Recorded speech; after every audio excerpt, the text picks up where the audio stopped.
અષાઢી નવરાત્રિ નિમિત્તે ખેરગામ જગદંબા ધામમાં મા અંબા માતાનું આગમન થયું. વલંડી રામાપીર મંદિરે શરૂ થનારા અષાઢી અનુષ્ઠાન માટે વર્ષોની પરંપરા પ્રમાણે અસ્તભુજાધારી જગત જનની મા અંબા માતાનું ખેરગામના જગદંબાધામમાં આગમન થયું હતું. સુરત મૂંડ પટણી સમાજના અગ્રણી વડીલ શ્રી અરવિંદભાઈ હસમુખલાલ જરીવાળા તરફથી માતાજીની મૂર્તિનું દાન થયું છે. આજે ખેરગામમાં પધારેલા માતજીનું શ્રીમતી રેખાબેન પ્રફુલભાઈ શુક્લ, શ્રીમતી નીરુબેન અમદાવાદી, શ્રી હિતેશભાઈ રાણા, ભક્તિ ભંડાર, ઉમરગામ તાલુકા ભારતીય જનતા પાર્ટીના યુવા નેતા એવા શ્રી વિજયભાઈ પાટકર, જાંબુ બ્રહ્મ સમાજ અગ્રણી શ્રીમાન અક્ષયભાઈ ઓઝા, શ્રી રોહિતભાઈ બારી, યુવા કલાકાર શ્રી દીપકભાઈ બારોટ, શ્રી મુકેશભાઈ સોમનાથ દ્વારા કરવામાં આવ્યું હતું. માતાજીની આરતી પૂજા કરીને જય ભવાની જય અંબેની ધૂન બોલવામાં આવી હતી. આમ અષાઢી નવરાત્રિના 9 દિવસ સુધી માતાજીની પૂજા અર્ચના કરવામાં આવશે. પ્રસ્તુતિ અભિનવ સુરત ન્યૂઝ ચેનલ, એડિટર પ્રકાશ પટેલ, સુરત.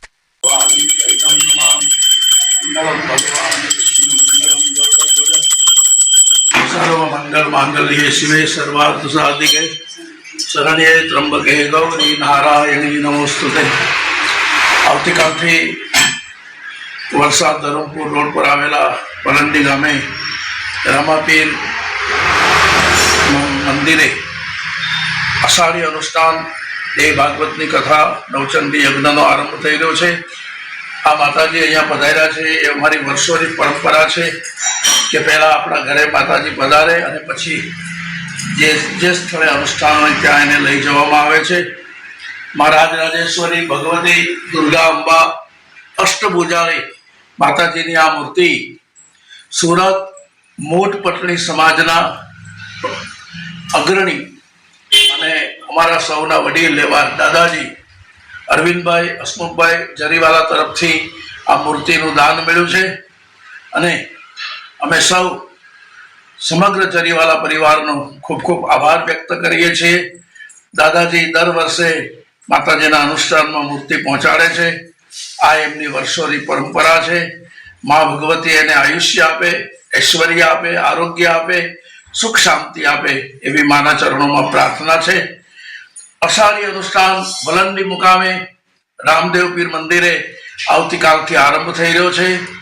પ્રથમ દિવસનો નવચંડી યજ્ઞ, બીજો, ત્રીજો, ચોથો એમ 9 દિવસ નવચંડી યજ્ઞ થશે. દેવી ભાગવતની કથા થશે, સાથે 108 દીવાની આરતી થશે. અને આ પ્રસંગે અભિનવ સુરત ન્યૂઝ ટીવી ચેનલના એડિટર શ્રી પ્રકાશભાઈ પટેલને અને એની સમગ્ર ટીમનો પણ અમે ખૂબ ખૂબ આભાર માનીએ છીએ. જય સિયારામ, જય અંબે, જય માતાજી. બોલો અંબે માતા કી જય.